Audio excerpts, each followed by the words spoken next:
Hello everyone, आज हमारे साथ यूपीएससी के एक बहुत जाने माने मेंटर है। Today we have with us Vinay sir. कैसे हैं सर आप? बस बढ़िया। आप कैसे हैं? बहुत बढ़िया sir. Vinay sir has mentored more than 2000 students and has given 5 UPSC main exam and other state exams. आज हम इनके एक्सपीरियंस से जानेंगे and will get some insights about UPSC. तो sir let's start this episode. तो सर इस episode की शुरुआत में मैं आपसे आपकी शुरुआत करना जानना चाहूँगा। How did you go from a UPS aspirant yourself to mentoring so many students? बात करें स्टार्टिंग जर्नी की, तो first I myself had a dream, क्योंकि मैं पब्लिक इंटरेक्शन काफ़ी करता था। एक सोशल सर्विस का मेरे को स्टार्टिंग से ही था। ओके। तो ऐसे गाइडेंस तो इतनी थी नहीं उस टाइम पे। बस पता था कि आईएएस आईपीएस है, they can do lot of work, है ना, सर्विस कर सकते हैं वो। बिकॉज मेरा बैकग्राउंड भी थोड़ा पॉलिटिशियन का है, ग्रैंड फादर जो हमारे हैं।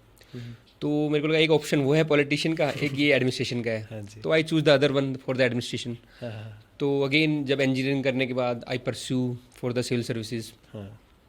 तो इस प्रोसेस में मैंने काफ़ी चीज़ें सीखी फिर उसमें, है ना। I myself given 5 mains for UPSC, एक हरियाणा का, 2 राजस्थान, एक आईएफएस। तो 8-9 मेंस लिखने के बाद काफ़ी का एक्सपीरियंस एक्यूमुलेट हो गया था मेरे पास। और लास्ट मेरा एक अटैम्प्ट बचा भी था। फिर भी मैंने सोचा नहीं, अब I have given enough to the field. हाँ जी हाँ जी। अब मुझे जो मैंने एक्सपीरियंस लिया है वो मैं आने वाले जो एस्पिरेंट्स हैं उनको गाइड करता हूँ। क्योंकि कहीं ना कहीं मुझे लगता था कि जो स्टार्टिंग के 2-3 साल मेरे ख़राब हुए हैं, जिसमें एक प्रॉपर गाइडेंस नहीं मिल पाई, अगर वो हम बच्चों को स्टार्टिंग में दे देंगे ना, हाँ जी हाँ जी हाँ जी। तो वो एक बेटर रहेगा और उनका भी टाइम बच जाएगा।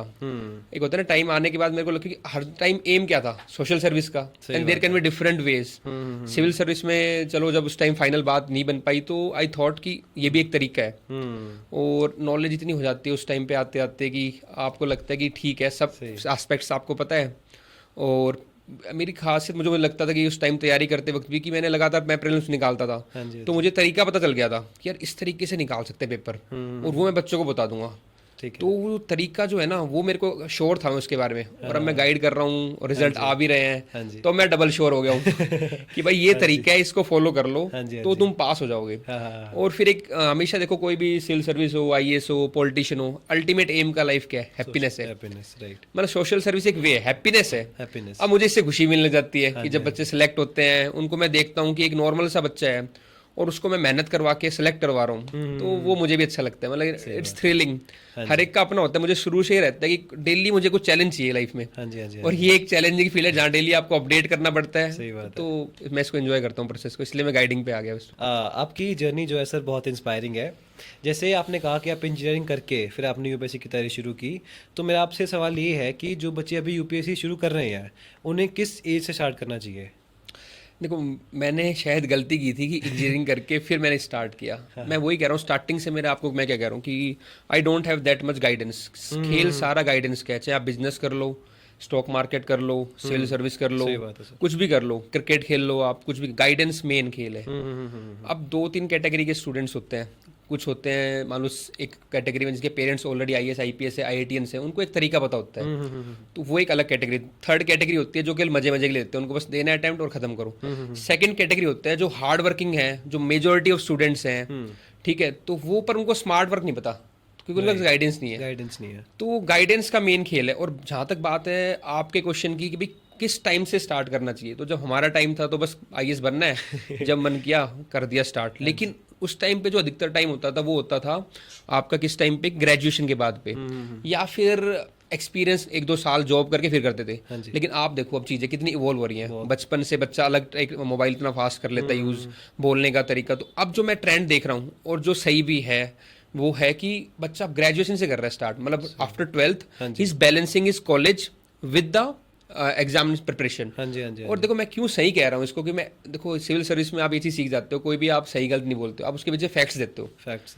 तो मैं यहाँ पे आपको बताऊंगा क्यों फ़ायदा है उस चीज़ का। देखो आप जब ग्रेजुएशन कर रहे हो, आपने भी की है ना, या कर रहे हो, मैंने की है, और बाकी आप किससे पूछ लेना, ग्रेजुएशन में हमारा जो कॉलेज के स्टैंडर्ड्स हैं तो उसको हम पास कर लेते हाँ हैं। जी। Still we have time. अगर उस टाइम को आप यूटिलाइज कर लोगे किसी वैल्यू एडिशन चीज़ में, तो आपकी लाइफ में एक वो ऐड ही हो रहा है। राइट। हमेशा आप चाहे स्टॉक मार्केट देख लो, कुछ भी देख लो, हाँ आप जी, हाँ कोई जी, करियर देख लो, जो अर्ली स्टार्ट करते हैं, अर्ली स्टार्ट, हाँ जी हाँ जी। उसको एज मिलता ही मिलता है। सही बात है। तो 2-3 चीज़ें, एक जो आपका टाइम है उसको आपने प्रोडक्टिव यूज़ किया। हाँ जी। दूसरा क्या होता है कि अब मैं इसलिए मैं कह रहा हूँ कि राइट एज क्या रहेगी, 12th के बाद याद रहती है। तो 12th के बाद या तो आप कॉलेज वाले बच्चों के स्टूडेंट के साथ रहो जो आपके टाइप के हैं सारे, ठीक है ना। एक आपने क्या किया, कॉलेज वालों के साथ भी आप एक्सपोजर ले रहे हो, दूसरा आप आईएएस की तैयारी कर रहे हो जहाँ पे आपको उस लेवल की फैकल्टी मिल रही है, उस लेवल का क्राउड मिल रहा है, तो आपका जो थिंकिंग लेवल है एक हायर लेवल पे जाता है। क्योंकि एक बहुत अच्छी कोट है कि आप क्या होते हो, जो आपके आसपास के 5 बंदे हैं ना उनके एवरेज हो जाओगे। राइट। अब आपने से ऊपर वाले बंदों के साथ रहो या नीचे वाले के साथ रहो, मान लो आप पॉडकास्ट कर रहे हो, आप 4-5 ऐसी हाई सेलिब्रिटी उनकी जो स्किल्स है जो आपसे ऊपर लेवल के हैं उनके साथ आप टीम बना रहे हो, तो वो आपको स्किल दे देंगे, तो आपका एवरेज बढ़ जाएगा। बिल्कुल सही तो वो स्टूडेंट का एनरिचमेंट, और मैं तो कहूँगा देश के यूथ के लिए भी और ओवरऑल जो पेरेंट्स हैं उनके भी, मतलब बच्चों के ओवरऑल करियर के लिए सिविल सर्विस की तैयारी मतलब कि इट्स अ गुड प्लेटफॉर्म, करना चाहिए। होना ना होना उस पर मैं आगे आऊँगा आपके साथ, क्या उसके फायदे हैं क्या नुकसान है, लेकिन तैयारी करनी चाहिए। मतलब वो पूरी ग्रूमिंग, पर्सनल डेवलपमेंट एक लेवल उठाती है वो बच्चे का ना। हाँ जी, हाँ जी। जब आपने बात की ना कि जो दोस्त होते हैं या आपकी कंपनी होती है वो बहुत इन्फ्लुएंस करती है। जैसे अभी जो पॉडकास्ट शूट किया हमने, सब में ये चीज़ आती है हमेशा। लेकिन जो मेरा एक्सपीरियंस मैंने अभी तक मान लो 5 या 6 पॉडकास्ट एपिसोड शूट किए हैं, उसमें मेरा यही है कि जो भी इंसान जिसमें सक्सेसफुल हुआ है, जिसने कुछ ज़िंदगी में पाया है, उसकी कंपनी जो है उस पर बहुत इफेक्ट करती है, जैसे आपने अभी कहा। तो देखो ये आपने एक बात कही, कंपनी करती है, मैंने आपको एग्जांपल भी दे दिया, कोट भी दे दी है। और एक चीज़ और देखोगे जो मैंने भी ऑब्जर्व की है, जैसे आप अलग अलग फील्ड से जो भी उनके एक्सपर्ट्स हैं उनको बुला रहे हो, तो आपने कुछ चीज़ ऑब्जर्व की, तो ये होता ही, और यही अच्छी बात होती है। ऐसे ही क्या होता है, जो आईएएस के टॉपर्स होते हैं उनके अंदर भी हम कुछ चीज़ ऑब्जर्व करते हैं, ओके, वो सब में कोई चीज़ कॉमन होती है। हाँ जी, हाँ जी। तो यही ऑब्जर्वेशन होती है, यही चीज़ हम उनको सिखाएंगे। तो कंपनी मैटर करती है, और कहीं ना कहीं आप देखो जो टॉपर होते हैं, अपने फील्ड के मास्टर होते हैं, उनमें कुछ क्वालिटीज़ मिलेंगी, वो करनी चाहिए। अब यहाँ पे फिर अगेन गाइडेंस का रोल आता है। हाँ जी, हाँ जी, हाँ जी, हाँ जी। कि आप उनको वो चीज़ बता दो बच्चों को कि ये चीज़ कर लो, फायदा हो जाएगा आपका। तो अब एक थोड़ा सीरियस क्वेश्चन की तरफ बढ़ते हैं। यूपीएससी का जो सिविल सर्विस एग्ज़ाम है उसका बहुत ही वास्ट सिलेबस होता है, बहुत बड़ा सिलेबस है। और जैसे कि मैंने एक आर्टिकल पढ़ा था, उसमें बताया कि सिर्फ 0.2% सक्सेस रेट है यूपीएससी 0.1 लगभग। हाँ, हाँ, मतलब बहुत कम सक्सेस रेट है। मतलब 10 लाख में से सिर्फ 2000 बच्चे 1000 के अराउंड, 1000 के सेलेक्ट होते हैं। तो is UPSC really worth it? जो टाइम डेडिकेशन देता है बंदा अपने प्राइम ईयर्स में, ठीक है, तो वो रियली वर्थ इट है? वही मैं आपको बता रहा था कि होना ना होना उस पर मैं आऊँगा। वो आपका क्वेश्चन यही कह रहे हो आप, ठीक है। देखो इसमें ये है कि वर्थ इट है कि नहीं, है ना। तो पहली बात तो ये कि आपने बताया 0.1% सिलेक्शन रेट है। एक्चुअली होता क्या है, 10 लाख बच्चे अगर फॉर्म भर रहे हैं तो उस एग्ज़ाम डे वाले दिन ना 4-5 लाख तो जाते ही नहीं है, 4 है ना। उसके बाद भी उसमें कितने, मैंने था C1 C2 C3, कुछ C3 कैटेगरी वो बस मजे के लिए दे रहे होते हैं। सीरियस कंपटीशन बहुत कम लोगों में है ना। कंपटीशन है। अब देखो पहली बात तो आप ये क्यों सोच रहे हो कंपटीशन टफ है, आप कोई भी फील्ड उठाओ, आपकी फील्ड में क्या कम कंपटीशन है, सब लोग कर रहे हैं, आपको है ना, मेहनत आपको भी करनी है। हर फील्ड में कंपटीशन है, ऐसी बात नहीं है। जो फिल्म मेकिंग कर रहा है, जो एक्टिंग कर रहा है, सब कर रहा है, सबसे पूछो क्या कंपटीशन है। क्या वो अपना हार्ड, शाहरुख खान से आप पूछो उन्होंने क्या बोला, जिस लेवल, तो कोई भी अपनी फील्ड में अगर अचीव करना चाह रहे हैं तो कंपटीशन तो है, नो डाउट। हाँ, होता क्या है कि हर एक काम को करने के उस तरीके होते हैं। अगेन मेंटोर हो जाए, वो गाइडेंस, अगर आपको तरीका बता दिया जाए। आप क्रिकेट खेलते हो, आप एक शॉट मारो, अगर साइड में लगेगा तो बॉल पास हो जाएगी, जब मिडल करती है बॉल कितना दूर जाती है, तो उसको बताओ, कोच बताता है कि मिडल कर यार बेटा बॉल को, तो वो बॉल दूर जाएगी। इसीलिए अगेन टफ है, नो डाउट अबाउट दैट। लेकिन अगर वो गाइडेंस सही मिल जाए, वो तरीका सही मिल जाए बच्चे को, तब वो चांसेस बढ़ जाते हैं कि वो क्लियर कर लेगा एग्जाम को। और क्यों ना हो टफ, क्योंकि जब आप टॉप सर्विस में जा रहे हो कंट्री की, तो क्यों ना आपको इतनी नॉलेज दी जाए, क्यों ना आपको डाइवर्स एक्सपीरियंस करवाए जाए, ताकि आप उसमें जब आप एक्चुअली सर्विस में आओ तो आप उस चीज़ को अप्लाई कर सको। आप ऑलरेडी इतने ट्रेंड हो चुके हो। टफ है, डाइवर्सिफाइड है, लेकिन वर्थ है। अगर सिलेक्शन हो गया तो you get social prestige, you get the chance to, मतलब कि आप क्या समझते हो, एग्जाम्पल की समझाता हूँ। मैंने अपना स्कूल खोला एक, मैं कितने बच्चों को, 1000-2000 बच्चों को एजुकेट कर दूंगा, 10,000 को कर दूंगा। आप एक आईएएस बन गया, आप डिस्ट्रिक्ट मजिस्ट्रेट हो, ठीक है, डीसी हो, आप बाद में आप एजुकेशन सेक्रेटरी बन रहे हो, पूरे स्टेट की, बाद में नेशनल की, मतलब कि पूरे नेशनल की आप पॉलिसी इन्फ्लुएंस कर रहे हो, मतलब करोड़ों लोगों को आप इन्फ्लुएंस कर रहे हो। मतलब ये स्केल देती है गवर्नमेंट आपको, तो क्यों नहीं है, वर्थ क्यों नहीं है। पर्सनल लेवल पे, फैमिली लेवल पे सरकार पूरा आपका ध्यान रखती है उस चीज में, है ना। और जो इन्फ्लुएंस आप करते हो, मेन बात है कितने स्केल पे आप इन्फ्लुएंस कर रहे हो। आप हेल्थ में भी जाते हो, आप सोशल सर्विस में जाते हो, आप वीमेन के साथ भी, आप चाइल्ड के साथ भी, कितना आप इंटरनेशनल लेवल पे भी, डेलीगेशन के साथ भी, मतलब यू नेम एनीथिंग, इतनी डाइवर्स अपॉर्चुनिटी कहाँ मिलेगी आपको। तो वर्थ है इफ सिलेक्टेड। अब आते नहीं हुआ तो जो आपने बताया सिलेक्शन रेट इतना कम है, तो अगेन मैं आपके सामने एग्जांपल बैठा हूँ, देयर आर मैनी ऑप्शंस, जिसमें आज से पहले शायद मैं अगर मैं तैयारी नहीं करता तो मैं इतनी बातें नहीं कर पाता, अपने देश को अपने लोगों को इतना नहीं समझ पाता, क्योंकि हम यहाँ पे पढ़ते हैं डाइवर्सिटी, सोसाइटी के बारे में पढ़ेंगे, ज्योग्राफी के बारे में पढ़ेंगे, हिस्ट्री के बारे में पढ़ेंगे, तो अपने देश की हिस्ट्री जानते हो, ज्योग्राफी जानते हो, यहाँ के पॉलिटिकल सिस्टम को, इंटरनेशनल रिलेशन को, लोगों के डिफरेंट पर्सपेक्टिव, यार ये गलत नहीं है, इसका मान लो हम कहते हैं कि वो कल्चर कम है, वो बुरा है, अच्छा है, तो एक टॉलरेंस हो गया, तो ये बहुत सारी चीज़ें बच्चा डेवलप करता है अपने अंदर। प्लस में आप कोई भी फील्ड उठा लो, फिर आप उसमें एक हायर लेवल पर रहोगे, एक नॉर्मल बंदा है, एक बंदे ने तैयारी कर रखी है, तो वो जो चीज़ें वहाँ सीखता है, चाहे वो पेशेंस हो, चाहे वो परसिस्टेंस हो, चाहे वो एक्सपर्टीज़ का तरीका हो, चाहे वो नॉलेज हो, वो उसको ऐड ही करेगा। तो येस और नो, मतलब सिलेक्शन हुआ ना हुआ, दोनों केस में विन विन सिचुएशन है, क्योंकि ऑलरेडी आप इतना हार्ड वर्क कर चुके होते हो, और अगर गाइडेंस सही मिल जाए तो स्मार्ट वर्क भी कर चुके होते हो, तो सिलेक्शन हो जाता है, फिर सिलेक्शन हो जाता है, राइट। तो इस प्रोसेस में सबसे मुश्किल पार्ट क्या होता है? मतलब 3 पार्ट्स है ना, आई 3 थिंक। स्टेजेस हैं, ठीक है। Prelims, mains and interview. सबसे मुश्किल कौन सा होता है? देखो मुश्किल कोई भी चीज़ है, मैं आपको कहूँगा स्विमिंग अगर आपको नहीं आती तो आपके लिए मुश्किल हो जाएगी, मुश्किल हो जाएगी। तो मुश्किल कुछ नहीं होता है ऐसे इन द सेंस, और सब कुछ भी मुश्किल हो सकता है, वो डिपेंड करता है हर एक पर्सन टू पर्सन के ऊपर। अगेन मैंने बताया, अगर आपको मैंने प्रोसेस बता दिया कि आप इस प्रोसेस से, अब मान लो प्रीलिम्स है, तो प्रीलिम्स में क्या है कि अगर आपको बहुत वाइड नॉलेज होनी चाहिए, ठीक है ना, या मान लो जो भी तरीका है वो अलग अलग बात हो सकती है उस पर, तो मान लो हर स्टेज की एक रिक्वायरमेंट है, प्रीलिम्स के लिए कुछ अलग रिक्वायरमेंट है, मेंस के लिए कुछ और है, पर्सनैलिटी टेस्ट के कुछ और है। जो बच्चा जिस रिक्वायरमेंट को फुलफिल कर लेता है वो उसके लिए ईजी हो जाती है, राइट, और जो जिसको नहीं करता है उसके लिए वो मुश्किल हो जाती है। मुश्किल हो जाती अब बात आती है कि प्रोसेस क्या है, तो एक मैंने प्रोसेस खुद डिज़ाइन किया ओवर द टाइम, तो अगर हम उस प्रोसेस को फॉलो करते हैं तो फिर हमारे लिए तीनों स्टेज होती हैं वो सिंप्लीफाइड हो जाती है, या हम उसको क्लियर करने में सक्षम बन जाते हैं। पहला क्या है, आपका जो फाउंडेशन है वो बहुत स्ट्रॉन्ग होना चाहिए, फाउंडेशन बेसिक कोर्सेज जो है आपके, बेसिक नॉलेज है, उसके बाद आपकी आंसर राइटिंग होती है, क्योंकि एंड ऑफ द डे आपको मैक्सिमम जो मार्क्स आपको रैंक जो आपको दिलाएगा वो आएगा मेंस की आंसर राइटिंग, तो सेकंड पार्ट आता है आंसर राइटिंग, और थर्ड पार्ट जो आता है अगेन पर्सनैलिटी टेस्ट हो गया, बोलने का तरीका वो भी है, उसके साथ साथ कंटेंट एनरिचमेंट, पढ़ लिया आपने, आंसर लिख लिया आपने, पर उसमें कंटेंट में ऐड कैसे करना है, क्या डायग्राम डालने हैं, क्या फिगर्स डालने हैं, क्या करंट का अपडेट करना है, तो कंटेंट एनरिचमेंट, तो ये एक प्रोसेस है। तो अगर आपको गाइड कर रहे हैं और आपने उस प्रोसेस को फॉलो किया है तो आपके चांसेस है, फिर आपको कोई भी स्टेज उतनी मुश्किल नहीं लगेगी। राइट प्रोसेस को, मतलब राइट स्टेज को राइट प्रोसेस से टैकल करना है, उसकी उतनी प्रैक्टिस करनी है, तो वो चीज़ें सिंप्लीफाई होती है। Okay okay okay. अभी लाइक इस फील्ड में we are talking technical field, technical things, right? ठीक है। एक इमोशनल पार्ट भी होता है इस चीज़ में। बिल्कुल। जैसे मैंने भी कॉम्पिटिटिव एग्जाम्स की तैयारी की है, तो आई थिंक कि हर बच्चे की लाइफ में एक ऐसा फेज़ आता है जिसमें उसे बहुत ही लो फील होता है, एंजाइटी फील होती है, तो आपके फील्ड में भी होगा, यूपीएससी में भी, हर फील्ड में होता है, तो इसे टैकल कैसे करें?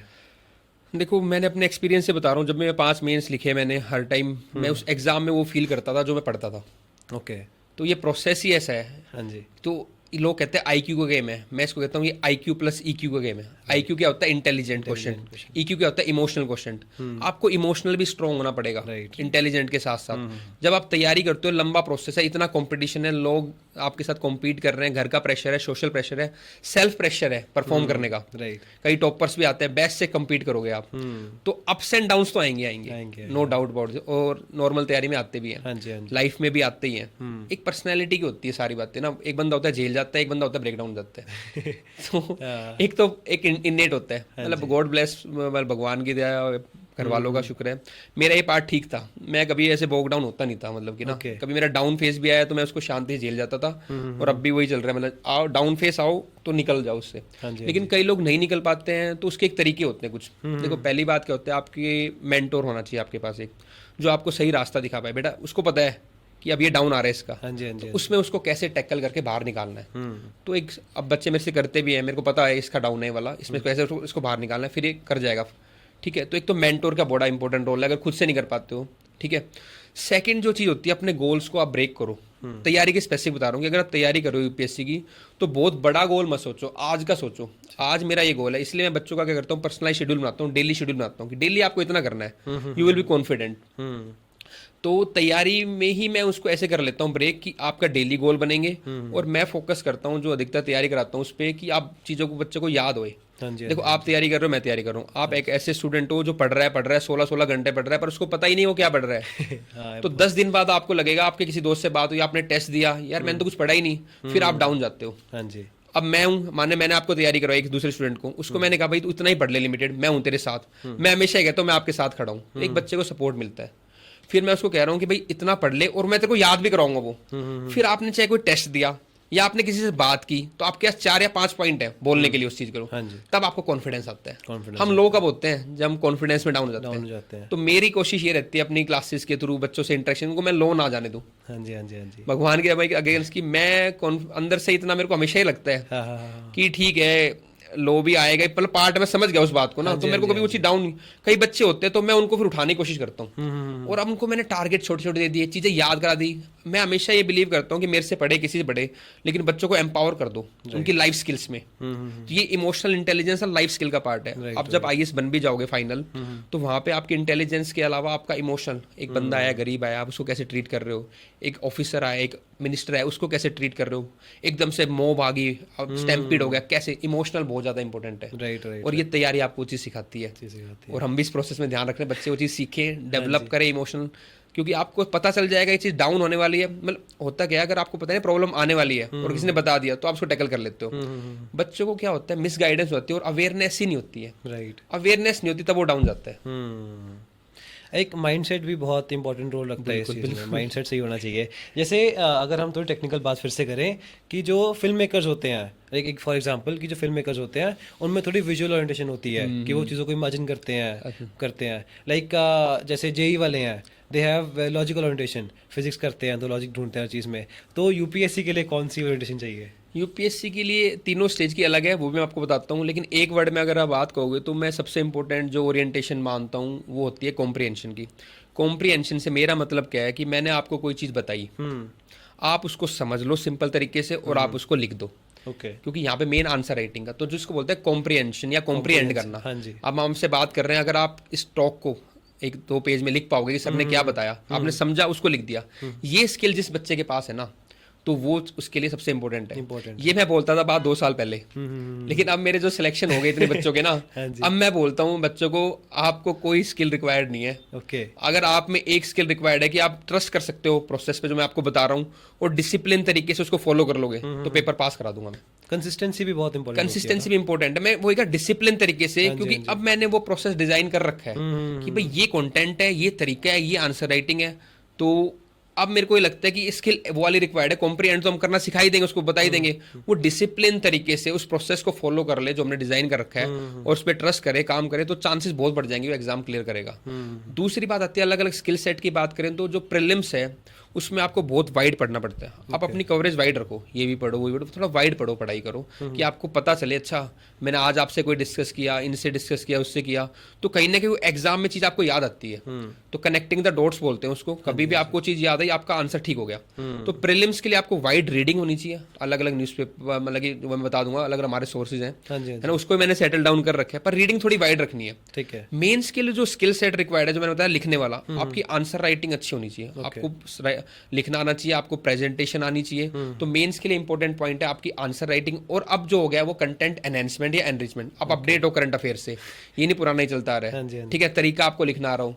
और जो थर्ड स्किल सेट आता है इंटरव्यू एक्चुअली होता नहीं कुछ, ये पर्सनैलिटी टेस्ट होता है, पर्सनैलिटी टेस्ट। हाँ, जो थर्ड स्टेज आती है उसमें इंटरव्यू बोल देते हैं स्लैंग, जनरल लैंग्वेज में हम। लेकिन इंटरव्यू में आपको क्या चाहिए, सबसे इंपॉर्टेंट चीज़ मैं बोलता हूँ, मैं इतने बच्चों का इंटरव्यू ले चुका हूँ, करवा चुका हूँ, कि पोलाइटनेस, वो आपकी पोलाइटनेस दिखेंगे। As an officer you have to be polite.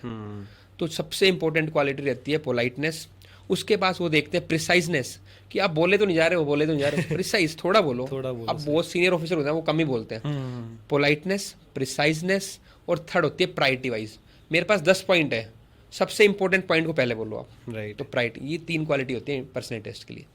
बहुत एनालिटिकल आपने कर रखा है, आई हैव सीन। मैं वही कह रहा हूँ कि अब 2 साल पहले मैं बताता था कुछ अलग बात थी, अब मैंने वो चीज़ें सारी सॉर्ट आउट कर रखी है। आप मेरे से प्रीलिम्स का पूछ लो, या बच्चों का, जो हमारे बच्चे यहाँ कोचिंग में सेक्टर 25D में मैंने ऑफलाइन कर लिया सेंटर, यहाँ पे आप कभी विजिट करो, या और पेरेंट्स हैं वो विजिट करना चाहते हैं, आप बच्चों का चेंज देखो कैसे वो चेंज हो गए, जब आए थे वो आए, क्योंकि उनको मैं गाइड ऐसे कर रहा हूँ कि क्या लास्ट में तेरे को रिक्वायर होगा वो मैं पहले कराता हूँ, उसी प्रोसेस वो सेम फॉलो कर रहे हैं। तो इतना जो एक्सपीरियंस हो गया 10-12 साल का इस फील्ड के अंदर, तो उससे वो लर्निंग लर्निंग आई है उसी को मैं बच्चों पे इम्प्लीमेंट करा रहा हूँ। और दूसरा मेरा हो गया, हमारी टीम का ये कॉन्स्टेंट एफर्ट रहता है कि अपडेट करें चीज़ों को, क्योंकि आउटडेटेड का कोई है ही नहीं टाइम। यूपीएससी भी अपडेट कर रहा है अपने आप को। यूपीएससी के लिए मैं 2 वर्ड यूज करता हूँ कि पेपर हमेशा डिफिकल्ट आएगा और डिफरेंट आएगा। ये आप मान के चलो, हर बार डिफिकल्ट आएगा, डिफरेंट आएगा।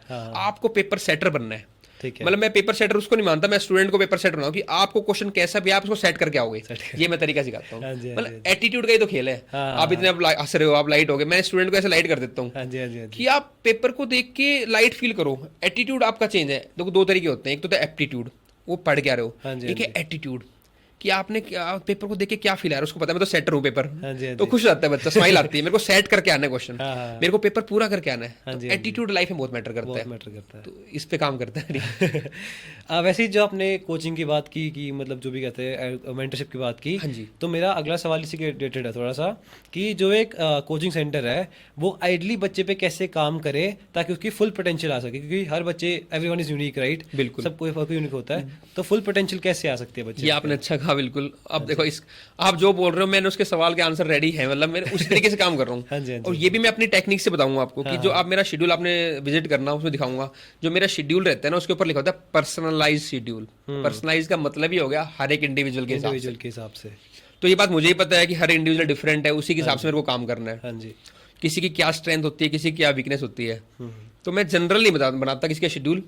मैं बताता हूँ इस बच्चे की ये स्ट्रेंथ है, ये वीकनेस, तो पहले मैं वीकनेस को ओवरकम करता हूँ। देखो आप नॉर्मल कोचिंग इंस्टीट्यूट में देखोगे वहाँ पे वो इजी वाला पार्ट पहले कराते हैं। हाँ जी। मेरा मानना है eat the frog in the morning, difficult वाला पार्ट मैं पहले करा देता हूँ। तो बच्चा जिसे डरता है ना उसको मैं कॉन्फिडेंस में लेके अपने साथ रख के समझा के उसका डिफिकल्ट वाला पार्ट पहले ओवरकम करा देता हूँ। फिर उसके लिए चीजें थोड़ी लाइटर हो जाती हैं। तो पहली बात ये है पर्सनलाइज शेड्यूल होना चाहिए उसकी वीकनेस और स्ट्रेंथ के अकॉर्डिंग। दूसरा जो मेरा चाइल्ड पेडागोगी या पढ़ाने का जो तरीका है वो मैंने उसी तरीके से इम्बाइब किया है कि क्लास खत्म होएगी, ठीक है, तो क्लास खत्म होने के बच्चा सीधा भागता नहीं। आप कहीं भी क्लास में देखना बच्चा क्लास घर भागेगा सीधा वो। मैंने उनको इतना मोटिवेट कर रखा है, इतना समझा रखा है। देखो आप जो गोल है ना फाइनल, बच्चे को ये दिखाओ कि आपको मिलेगा कि आप आईएएस बन जाओगे, तो बच्चे उतने मोटिवेटेड रहते हैं। तो पहले उनको मैंने दिखा रखा है ये मिलेगा तुम्हें, उसके तरीके से उनकी पूरी शेड्यूलिंग होती है, जो माइंड सेट होता है उस तरीके से होता है। तो क्लास के तो भागते नहीं हम, क्लास के बाद वो जो भी उन्होंने सीखा है अपने आप सोच के एक पेज में नोट डाउन करेंगे वो। फिर वो मेरे को चेक करवाएंगे, फिर मैं उनसे 2 क्वेश्चन पूछूंगा। उनको पूरे टाइम क्लास में अलर्ट रहता है कि सर 2 क्वेश्चन पूछेंगे, बेइज्जती होगी कि नहीं आएंगे तो। और हम अपने आप को क्या दिखाएंगे, हम पढ़ क्या रहे हैं। तो मेरा पर्पस मेंटर को या कोई भी कोचिंग इंस्टीट्यूट है उनको ये ध्यान रखना चाहिए कि अगर आपने बच्चे के 2-3 घंटे लिए हैं तो वहां से वो कुछ सीख के जाए।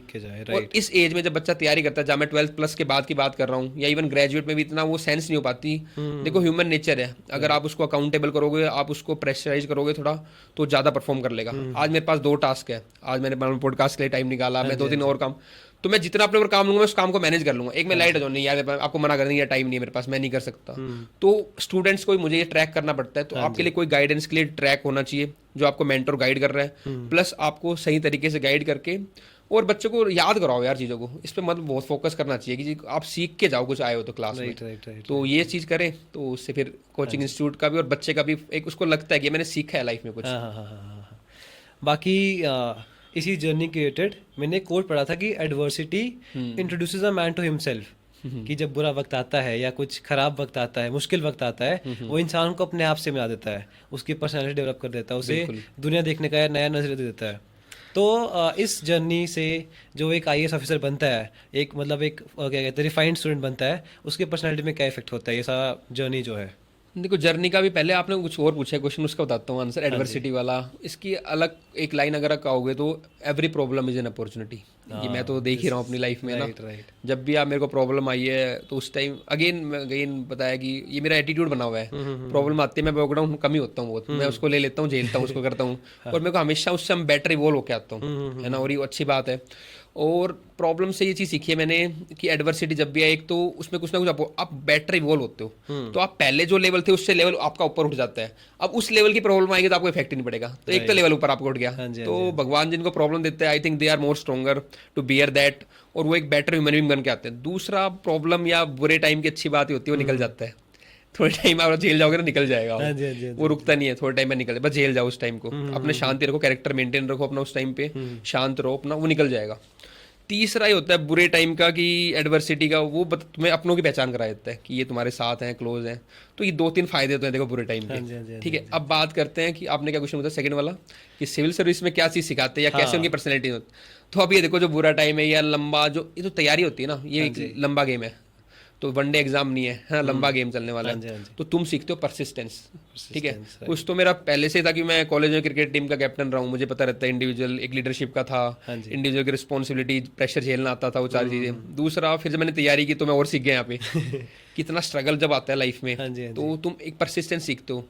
ठीक है, दूसरा अगर कोई अच्छा गाइड मिल जाता है तुम कुछ काफ़ी चीज़ें नॉलेज सीख जाते हो, डाइवर्सिटी ऑफ वो नॉलेज होती है।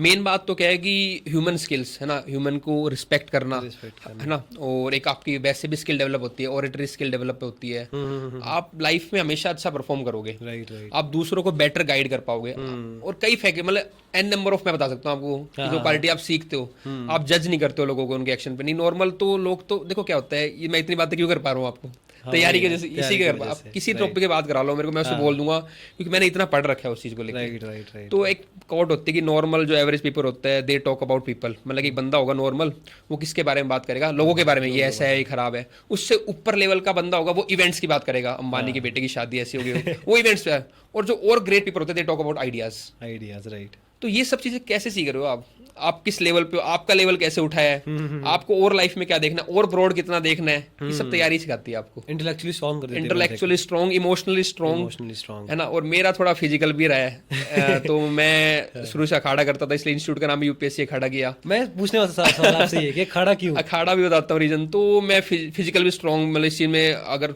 हर कोई नहीं कर पाता पर मेरा इंटरेस्ट था। तो अखाड़ा जब मैं करता था तो मैंने गुरुजी से खुद पूछा कि गुरुजी अखाड़ा का मतलब क्या है। हाँ। तो अखाड़ा का जो जनरल मतलब होता है वो तालीम, मतलब कि to give the teaching and all. तो फिर जब मैंने यूपीएससी की कोचिंग की स्टार्ट की तो मैंने उसका नाम यूपीएससी अखाड़ा इसलिए रखा कि मैं यहाँ पे यूपीएससी की तालीम दूंगा, यूपीएससी की कोचिंग दूंगा, यूपीएससी की टीचिंग दूंगा। तो अखाड़ा का मतलब रियल मतलब होता है कि आप तालीम दे रहे हो किसी को। हाँ जी, हाँ जी, हाँ जी, तो हाँ जी। इसलिए अखाड़ा मैंने इसका नाम रखा। थोड़ा मेरा फिजिकल मतलब एक्सरसाइज की तरफ भी ओरिएंटेशन था, तो मैं चाह रहा था बच्चों को इसको भी थोड़ा ओरिएंट करूँ, क्योंकि लाइफ में एक ओवरऑल पर्सनैलिटी होना मतलब it's always advantageous. Right, right, जब आप फिजिकली स्ट्रांग होते हो तो आप मेंटली भी कॉन्फिडेंट भी रहते हो और काफ़ी चीज़ें आपको हाँ रहती हैं। जी। बाकी अब थोड़ा जियो पॉलिटिक्स की तरफ बढ़ते हैं। इंटरनेशनली जो सिविल सर्विसेज का क्या कहते हैं स्कोप है वो इतना ग्लोरीफाइड नहीं है जैसे इंडिया में है। हाँ। लाइक इंडिया में यूपीएससी हो गया, सिविल सर्विसेज बहुत बड़ा किसे कहते हैं कि बहुत बड़ा माना जाता है। बिल्कुल बिल्कुल आईएएस ऑफिसर्स को बहुत ग्लोरीफाई किया जाता है। ठीक है। तो according to me what I think is कि दिस इज समथिंग नेगेटिव, जहाँ तक व्हाट आई थिंक, ठीक बिकॉज है। आप बताएंगे we are the expert here, I am just giving my opinion कि व्हाट दिस इज नेगेटिव, क्योंकि this glorification gives IAS officers some kind of boost in their ego or some kind of negative impact on their attitude. What I think. What do you think, sir?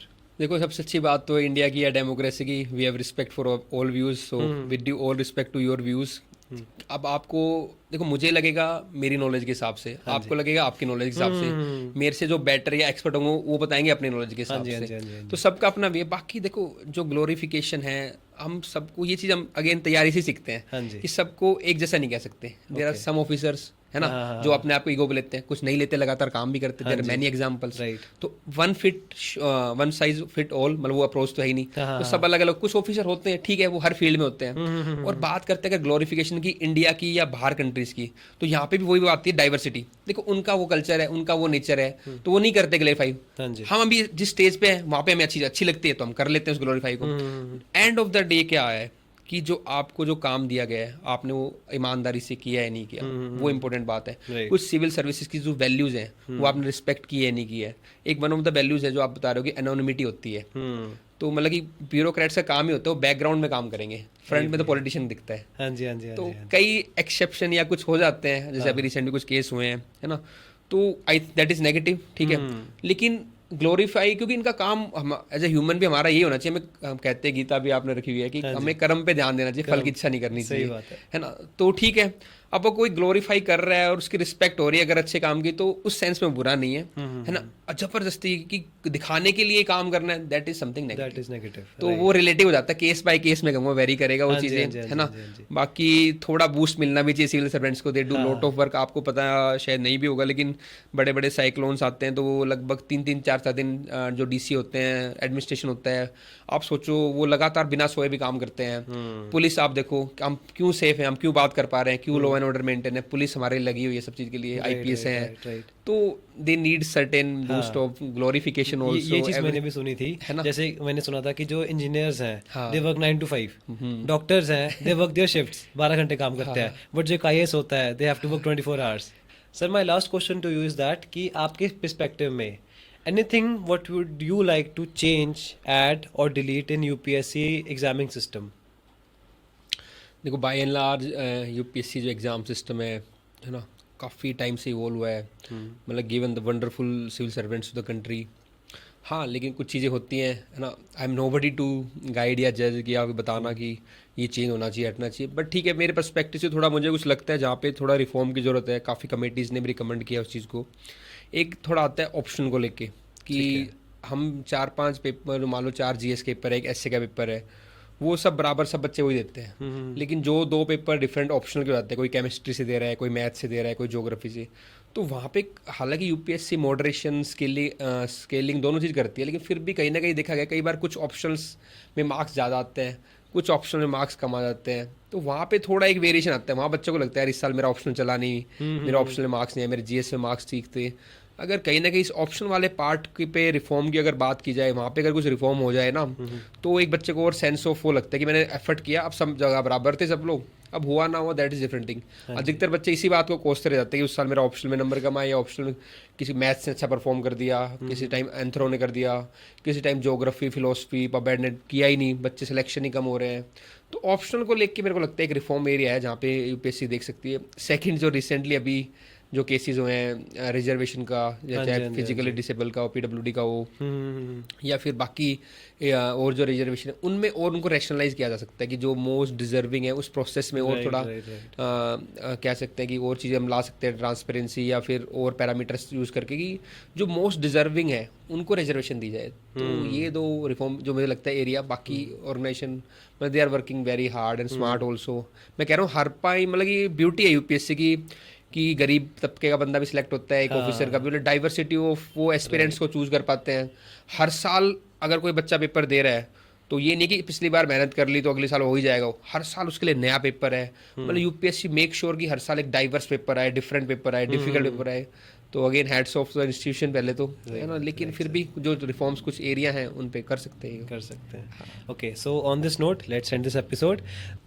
This episode with Vinay sir has been a roller coaster, a great experience, and I would like him to come again on the show a lot of times because everything he has taught us today has just been amazing. Thank you, I thank reality talks again. जब भी students को requirement होगी, I am there for the students community, और जो भी आपको career में, not only for the civil services, other things also, career में जब भी गाइडेंस है, I am there for the students. Thank you. Thank you so much.